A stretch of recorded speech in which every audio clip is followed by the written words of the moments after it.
On this edition of What's Hot in the World of Professional Wrestling, Episode 4, we will be covering and discussing The Undertaker and him working at SummerSlam with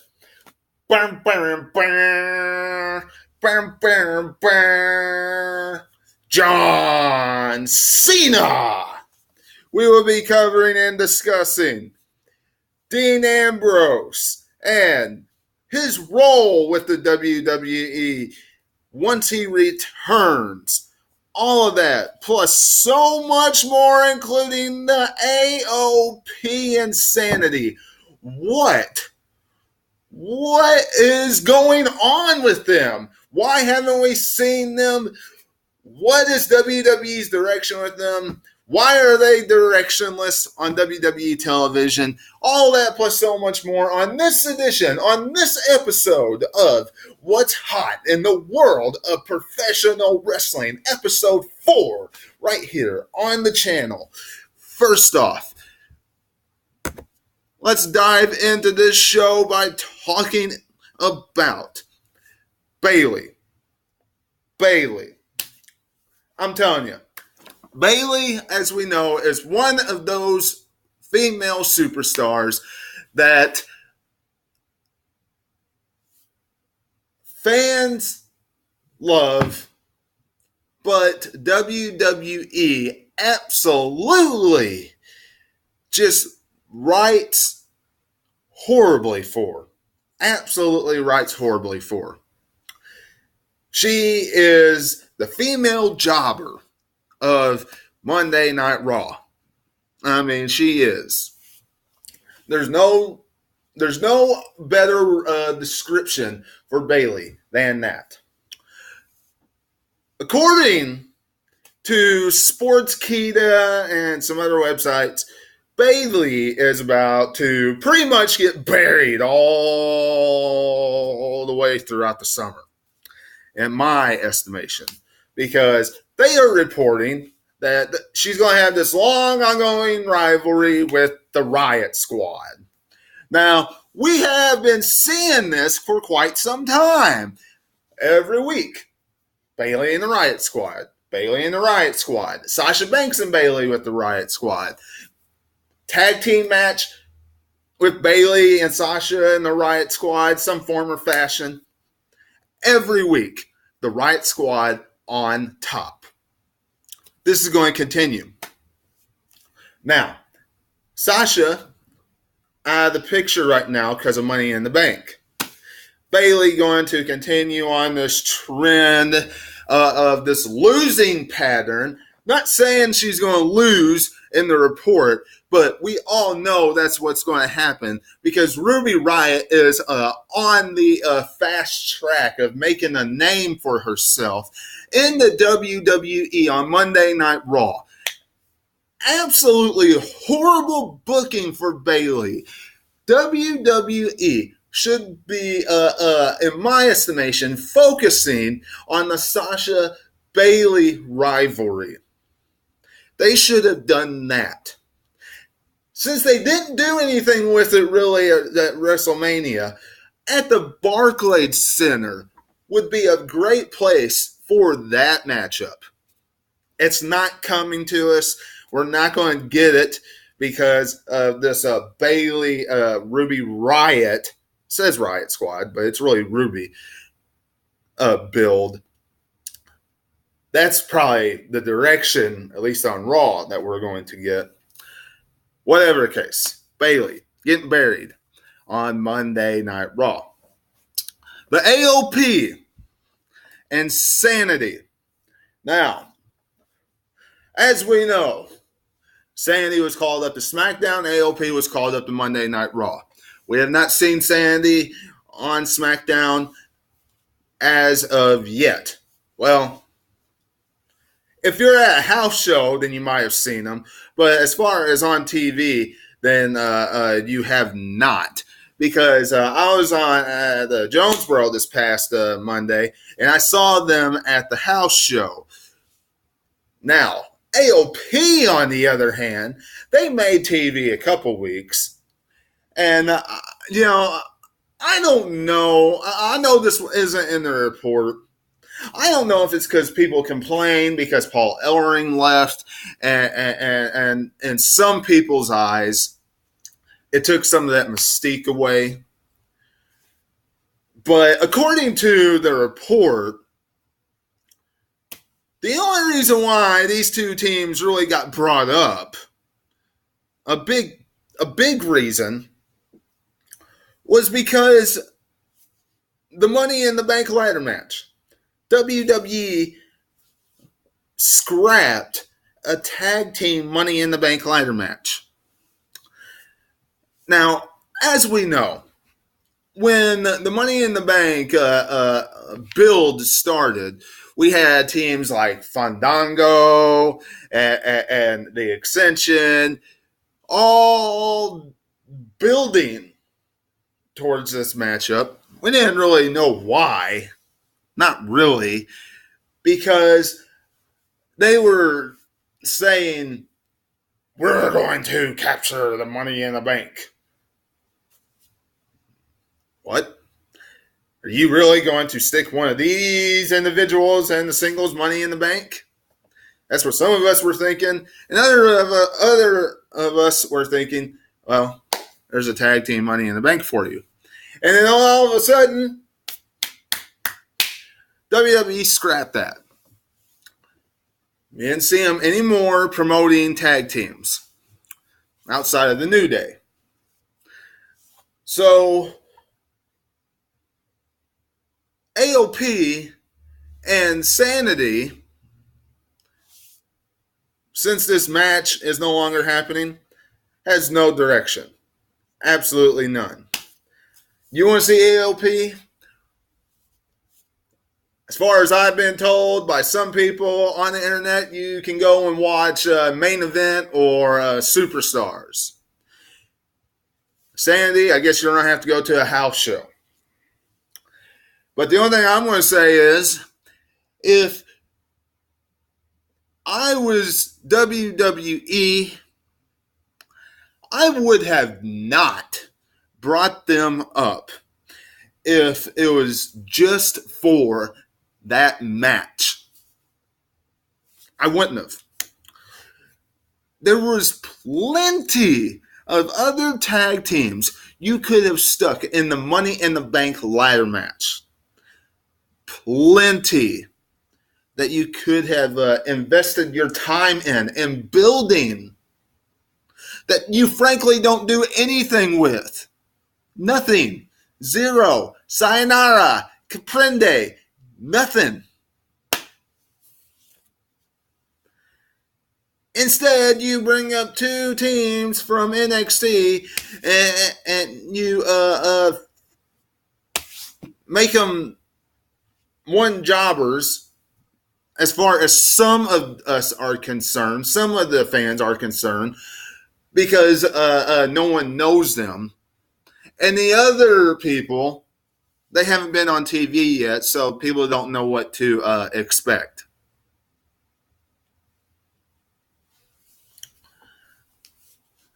So, WWE, grave,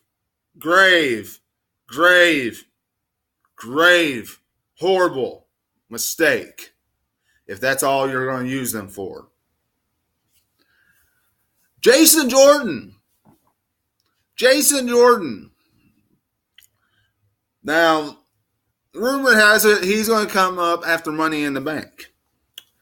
Rumor has it he's going to have a rivalry with Baron Corbin.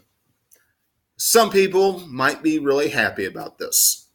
Some might be on the joy juice about this. Him coming back, being in a rivalry with Baron Corbin. Since how Baron Corbin is at the throat of Kurt Angle and everything that he does over the last few weeks.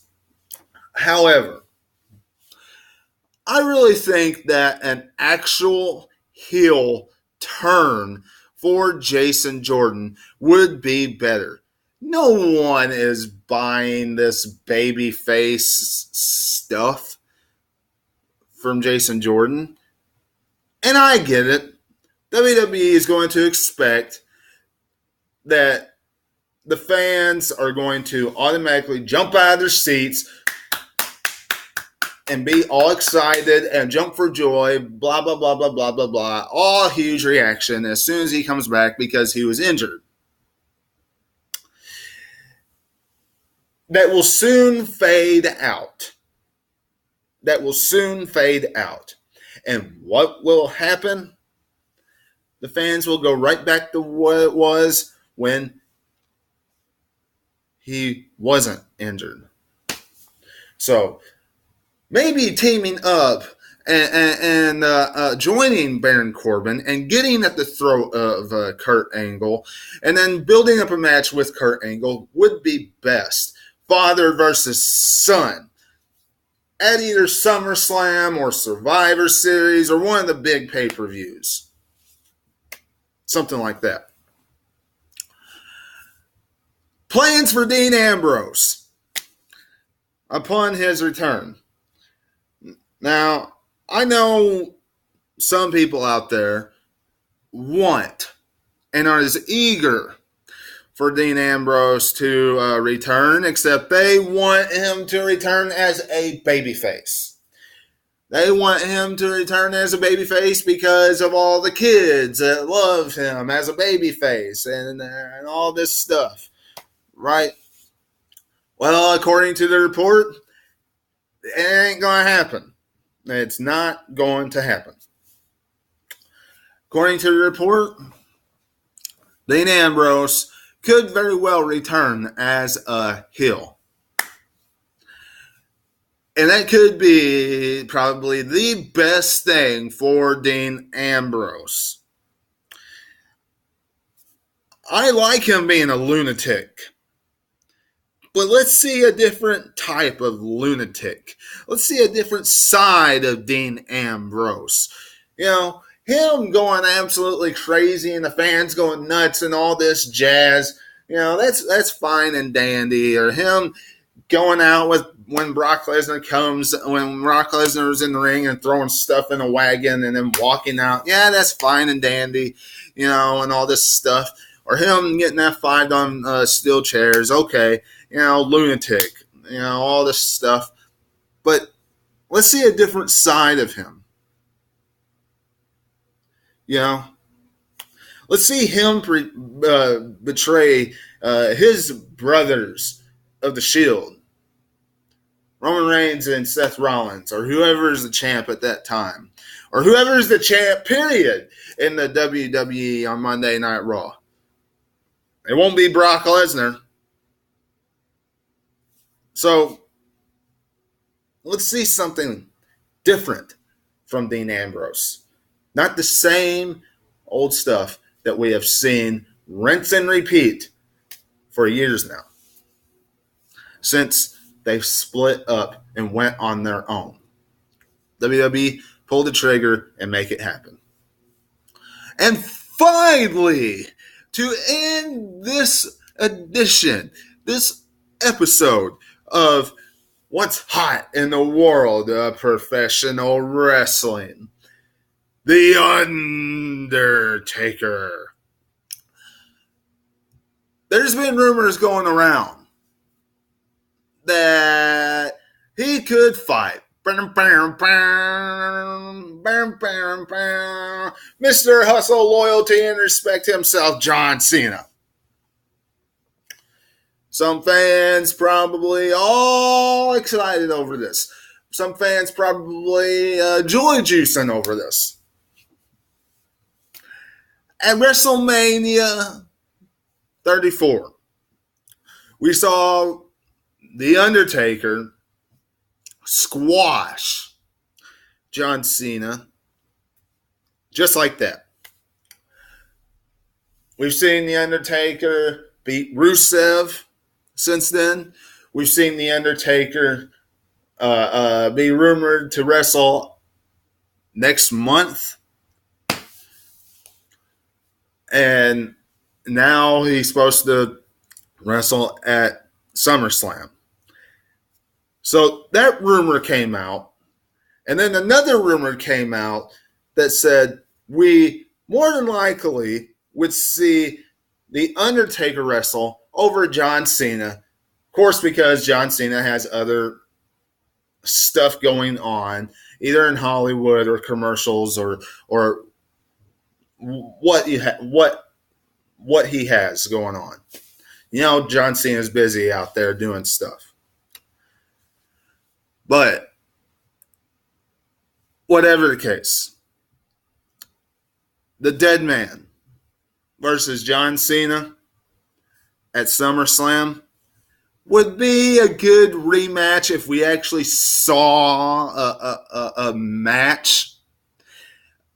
I hope we actually see a match with it if it's going to happen, because I don't want to just see a squash or just a 5-second match between them again.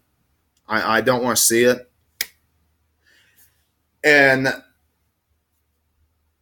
number two, if The Undertaker is going to wrestle at SummerSlam, if it's not John Cena, WWE better pick a good opponent. That's all I can say. I don't want it to be somebody, and no offense, I like Rusev. It's one of my favorite gimmicks on SmackDown. But I don't want it to be somebody like Rusev. I don't want it to be somebody that is not a big top name star. I don't want to see it. Undertaker should not be doing that at a SummerSlam or a Survivor Series or a WrestleMania or Royal Rumble or anything of that nature. Undertaker really should be retired right now. As much as I like seeing him, he should be retired. Because we all in the WWE universe know that it is very hard for him to wrestle. So, yeah. And he has teased retirement year in and year out. But I'm not ranting about that today. So, John Cena and The Undertaker is rumored for SummerSlam. It's a toss-up, really, how I feel about it, if it's going to happen. And it's like, do you want to see it or do you not want to see it? Y'all let me know what you're thinking in the comments below. I know, quite frankly, the match on paper sounds as what they used for Brock Lesnar and Brock Lesnar and The Undertaker 2015. The match too big for WrestleMania. The rematch too big for WrestleMania. Yeah, it sounds something like that. They wouldn't use the same headline, but yeah, it does sound something like that. But I'm not sure it's a match that I would want to see again. Let me know what you're thinking in the comments below. I hope you enjoyed this edition of What's Hot in the World of Professional Wrestling, Episode 4. Subscribe, hit the bell, do that for me, very important. And until I see you again, this is Webby. This Sunday for Money in the Bank review, where AJ Styles takes on Shinsuke Nakamura for the WWE Championship in a last man standing match. And I'll be covering the entire show. So, tune in for that. I'll see you then. Till then, catch you on the other side.